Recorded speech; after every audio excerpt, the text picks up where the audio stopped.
Sabe aquela sensação no fim do dia? A caixa de e-mails tá vazia, dezenas de mensagens respondidas, a agenda foi um caos de reuniões. Mas fica aquela pergunta, sabe? Aquela coisa incômoda. O que eu realmente construí hoje? O que de fato avançou? É sobre essa armadilha, esse paradoxo do estar ocupado, que a gente vai mergulhar hoje. E para nos guiar, a gente tem um artigo bem denso do portal Advoco Brasil. O título é A Tirania do Estar Ocupado. Por que o trabalho superficial está matando o valor e a inovação na advocacia moderna? A nossa missão aqui não é só resumir, né? É usar esse material para, de fato, desmontar uma cultura. Tentar identificar as premissas invisíveis que nos fazem correr nessa esteira. E, quem sabe, encontrar um caminho para uma prática com mais propósito e, francamente, mais sã. E há uma análise essencial, porque o que o artigo propõe é um questionamento profundo de um paradigma. A gente está falando de desconstruir a equação que a nossa cultura profissional internalizou como uma verdade absoluta, né? A de que atividade constante é sinônimo de produtividade. É um equívoco perigoso com custo altíssimo em capital humano, financeiro e, no limite, na própria qualidade do que a advocacia entrega para a sociedade. Vamos começar, então, pelo diagnóstico que o texto faz, que ele chama de paradoxo debilitante. A promessa era que a tecnologia nos daria mais tempo, mais eficiência, certo? Mas o que aconteceu? Parece que ela nos aprisionou num estado constante de reação, de apagar incêndios. E aqui o artigo traz uns números sobre o Brasil que são, assim, de cair o queixo. A gente já começa com uma jornada de trabalho média de 44 horas semanais, uma das maiores do mundo.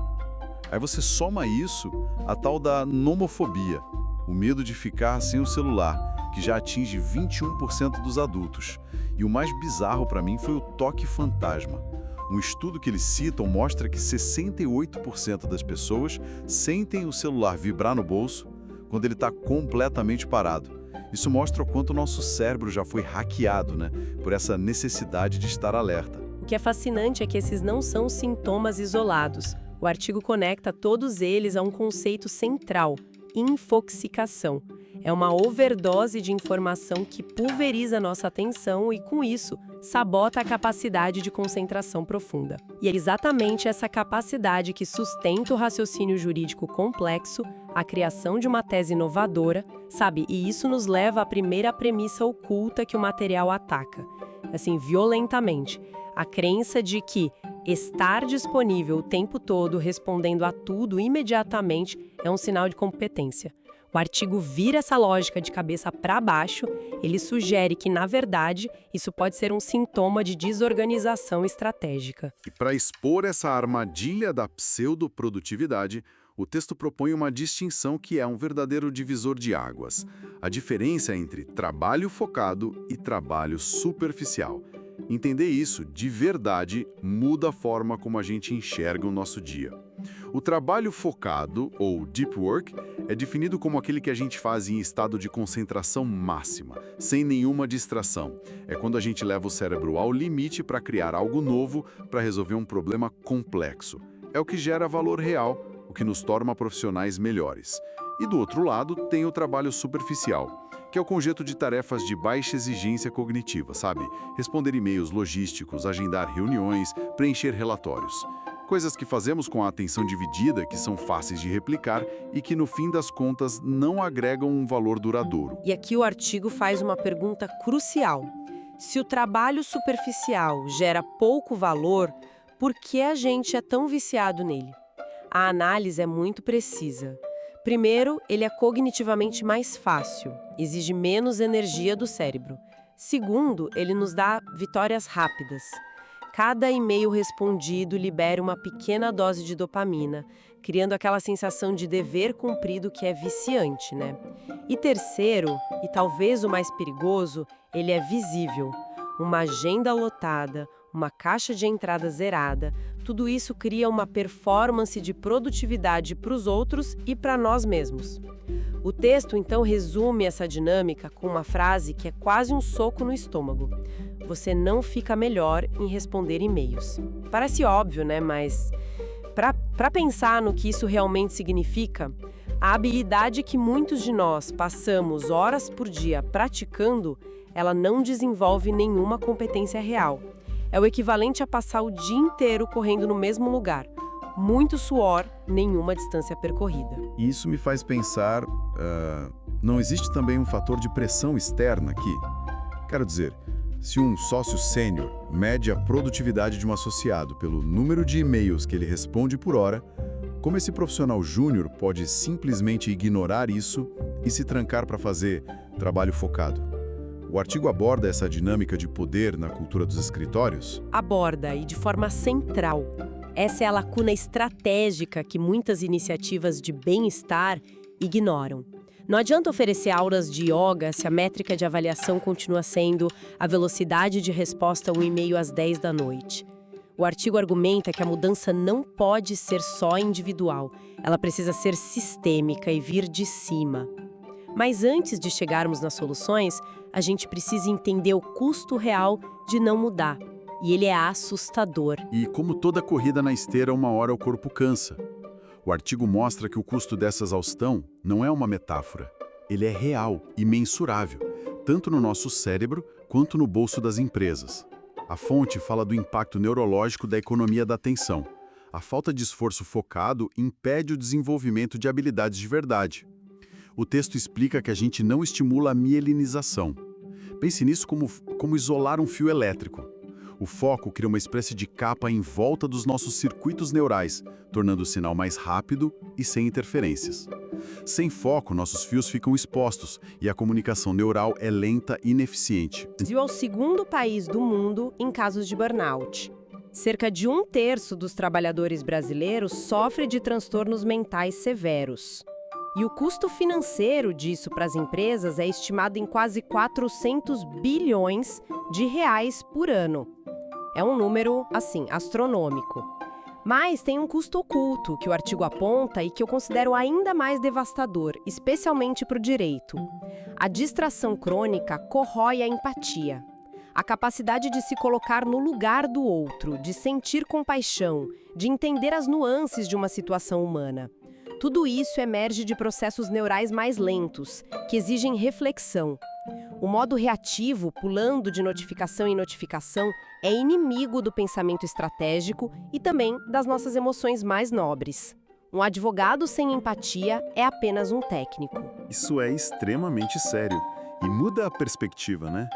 Mas o bom é que o artigo não para no diagnóstico. Ele dedica uma boa parte a propor um realinhamento operacional, um caminho para a gente sair dessa tirania. E a ideia central, a contraperspectiva que ele oferece, é a filosofia da produtividade lenta. A proposta é radical, priorizar a qualidade sobre a quantidade, o significado sobre o volume, e buscar um ritmo de trabalho que seja sustentável a longo prazo. E, para colocar essa filosofia em prática, o texto detalha algumas estratégias bem concretas. A primeira é óbvia, mas difícil: reservar tempo e criar um santuário para o foco. Começar com um bloco de 60 ou 90 minutos por dia, sem interrupções. A segunda é tomar o controle das notificações. Desligar todos os alertas que não são absolutamente críticos. Terceiro, agrupar o trabalho superficial em blocos de tempo definidos, como no fim do dia, para que ele não contamine os períodos de alta concentração. E a última dica, que para mim parece a mais difícil, é fazer pausas estratégicas e intencionais. Descansar o cérebro sem recorrer imediatamente ao celular. Aquele impulso de pegar o telefone no segundo que você para uma tarefa é quase incontrolável. É um verdadeiro exercício de disciplina. É a parte mais difícil porque a gente está lutando contra um hábito neurológico reforçado por anos. Mas como a gente mencionou antes, o artigo é enfático. O esforço individual, por mais heróico que seja, vai ser esmagado se a cultura da organização não mudar. A responsabilidade final é da liderança. E para os líderes, sócios e gestores, o artigo traz conceitos muito poderosos. O primeiro é construir segurança psicológica. É criar um ambiente onde as pessoas sintam que podem dar ideias, fazer perguntas e até admitir erros sem medo de retaliação. Um ambiente sem segurança psicológica incentiva a performance de estar ocupado, não o trabalho de valor. E ligado a isso está a liderança vulnerável. Líderes que admitem não ter todas as respostas, que compartilham as próprias dificuldades. Eles geram confiança e abrem espaço para que a equipe seja mais honesta e criativa. É o oposto do líder herói que projeta uma imagem de infalibilidade e, com isso, sufoca a inovação na base. E, por fim, algo muito prático. Promover ativamente a cultura do desligar. Isso significa ter políticas claras sobre comunicação fora do expediente, significa líderes dando exemplo ao não enviar e-mails de madrugada, significa valorizar o descanso não como um luxo, mas como parte essencial do processo criativo e produtivo. Exatamente. A mudança de paradigma acontece quando a liderança para de medir o valor pelo esforço visível, as horas na cadeira, a rapidez da resposta, e passa a medir pelo resultado de alta qualidade que só o trabalho focado pode produzir.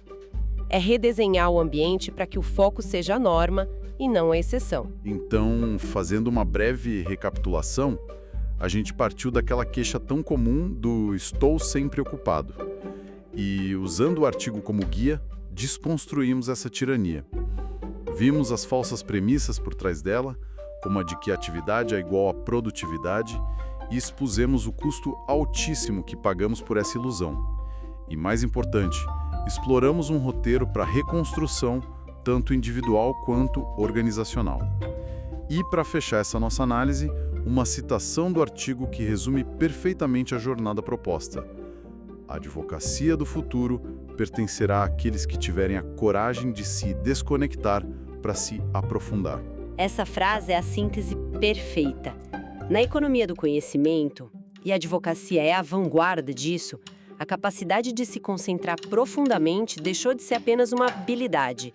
Ela se tornou o principal ativo estratégico. A inovação real, as soluções jurídicas elegantes, o valor que não pode ser comoditizado, tudo isso nasce do silêncio e do foco, não da agitação. E eu gostaria de deixar uma reflexão final que extrapola um pouco o material. O artigo foca brilhantemente no impacto sobre o profissional e sobre os escritórios. Mas qual é o impacto sistêmico disso sobre o cliente? Se a capacidade de pensamento estratégico, a criatividade e a própria empatia do advogado estão sendo corroídas pela cultura da distração, qual é o custo final para a qualidade da justiça que é entregue? E, numa escala maior, qual é o impacto na confiança da sociedade na profissão jurídica como um todo? É uma questão que fica para ser pensada.